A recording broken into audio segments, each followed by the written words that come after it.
Oluvannyuma lw'abasuubuzi okukola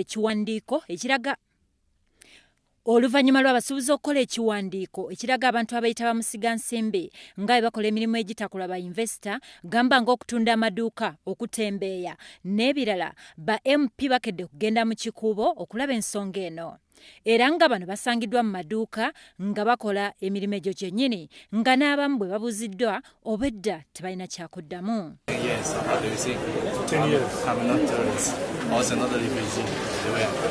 Abasuubuzi balaze okwennyamira olw'abantu bano be bagamba nti babamazeeko emirembe, baleetedde okwongezebwa kw'ebizimbe kwe bakolera, nga kale n'abamu bafiiriddwa ebintu byabwe nga bagala gavumenti ebayambe ku bantu bano. Era wano mu ttawuni tekikwewuunyisa kulaba mukyayina nga investor ng'ali kafiriwiiru avuga. Kafiriwiiru. Omwana omuddugavu wano Canada akola ki? Canada asookerawo okukolera akalima akasooka ak'omuddugavu asooka wansi, naye nga ne investor akola ki? Akavuga. Ba investor ennyini ba investor batunda retail business. Nti asuubuza ne mugulako. Nanguza kati guza mu bungi twala bino mu bungi nange sofuna kama gowa. Gwenguza najja namuguza ebbeeyi emu ku disetya. Ngula nga tabla ku class etya. Mungamba ntubanga tulinawo investor, tulinawo natali investor. Basate ko Uganda ya febe fulani baina tetirira ko. Ate pa bandi dukolate mbabe bakola. Manito omuliga yapangise ekizimbe kyonna. Basesazekere abo bufiri batunda bufiri kati pa bana Uganda tukolete.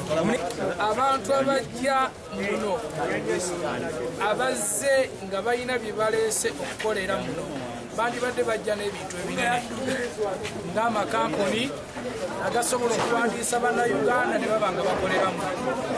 N'ekibeera kya bulabe era ffe kitunakuwaza okulaba ng'osiŋŋaana omuntu azze omwisi nga ffe okubeera ng'ajja okukolera muno ate ng'omusanga atunda soda. Nina bemmanyi nga batunda sipeeya wa pikipiki. Nina gwemmanyi omusanga mu kaduuka oli atunda bumuli.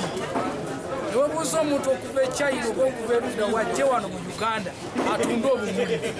Ekyo kibeera mu bimu byewuunyisa, n'olwekyo nga gavumenti erina okubeera ng'ekitunulamu nga bannayuganda nti omuntu ajja mu Uganda tugenda mugajulirwamu bw'agenda kukola emirimu egyenkanankana bannayuganda oba agenda kuteekawo ekyenjawulo. Bano era bongeddeko ne bagamba nti ne bannannyini bizimbe babayisa bubi nnyo nga baagala ba MP bakole ku nsonga zaabwe kubanga bano batuuse okudda mu kyalo olw'abantu bano ababuzizzaako emirembe. Tugamba bano balina amafakitori muno mu Uganda. Yes. Otika ku bbeeyi y'okufakitori n'omukyayina naye najja n'atuuka wano mu kibuga. Yes. N'olaba ng'alinamu amadala n'akusala ebbeeyi. Ono kasitoma yandize n'agulewo n'agenda omukyayina okulonda ku mukyayina n'omukyayina ng'atunda kamu kamu. Kati kiri kuffe abasuubuzi ffennyini abakeera mu maduuka ne twebaka ne tutatunda nga te bo batunda wa. Nga tetundira etukira wano siringi 8 bo bagitunda 3,500. Bagitunda 3,500 ekizimbe osasula miliyoni 3 olujje w'omugagga nga muganti nze ngenda kuwa 6,6 nsasula mwana. District zonna abaforeigners abalimu bonna bali ku retail na wholesale nga tebali mu priority areas ezateekebwawo Uganda Investment Authority. Tebali ku priority areas ezateekebwawo government omuli ebyobulimi, ebya ICT, omuli ebintu ebyabwe ebijja mu ffe ebyandikoleddwa bo ffe bye tutosobola. Abakiise mu lukiiko lw'eggwanga olukulu bennyamidde olw'abasuubuzi embeera gye bakoleramu eyungula ezziga ne basuubiza okukola ku buli nsonga. Gavumenti erina okusolooza omusolo. Bw'eba tesoloozeza musolo era tesobola kutuweereza nga bwe twagala. Naye olw'osanga emisolo nga giva wangi osanga emisolo eri 4 eri 5 oluusi ne gavumenti tekimanyi bulungi nti emisolo giri 5. Kati awo tulina okunoonyereza ne tumanya abantu basasula emisolo nga yenkanawa.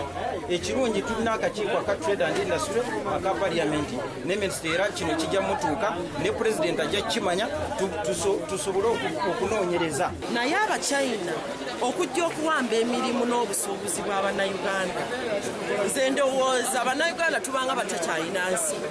Obusuubuzi bwe muva omusolo. Omuchina tumuwa ssente nga tugenze omusubula.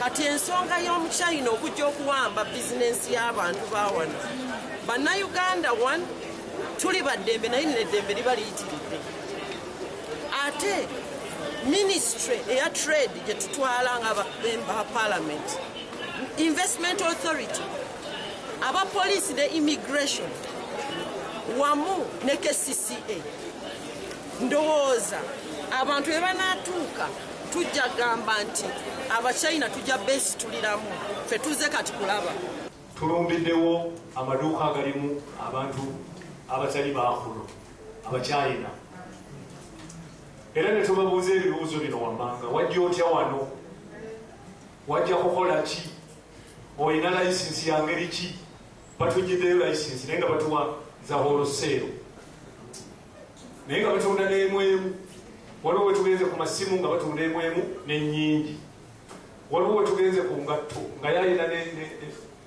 ne passport ye Tanzania naye nga alina engatto nga 8 naye nga naye asuubulira wano Kampala nga munne amuddeko omuddugavu ow'empigi for example nga naye asuubula ngatto ebyo tubisanze ku kikuubo akakiiko kaffe kafuna ripoota eyo okuva mu bantu bangi era ne kasiita ne bituleetera ssentebe w'akakiiko kano John Bosco Lubyayi agambye nti bagenda kukola ku buli kimu okulaba ng'abasuubuzi bano beeyagalira mulimu gwabwe awatali kutulugunyizibwa eno tewabanga ati nebyo byakolebwakolebwa dda kino tekikolebwanga kino kyekisoose wano era kigenda kukolebwa mu ngeri esembayo obulungi mu budde buno obw'emyezi 3 tetugenda kutuula tugenda kuyita bonna okwatibwako abayuganda investment authority tujja bayita abapassport tujja bayita abasirikale tujja bayita n'abalala bonna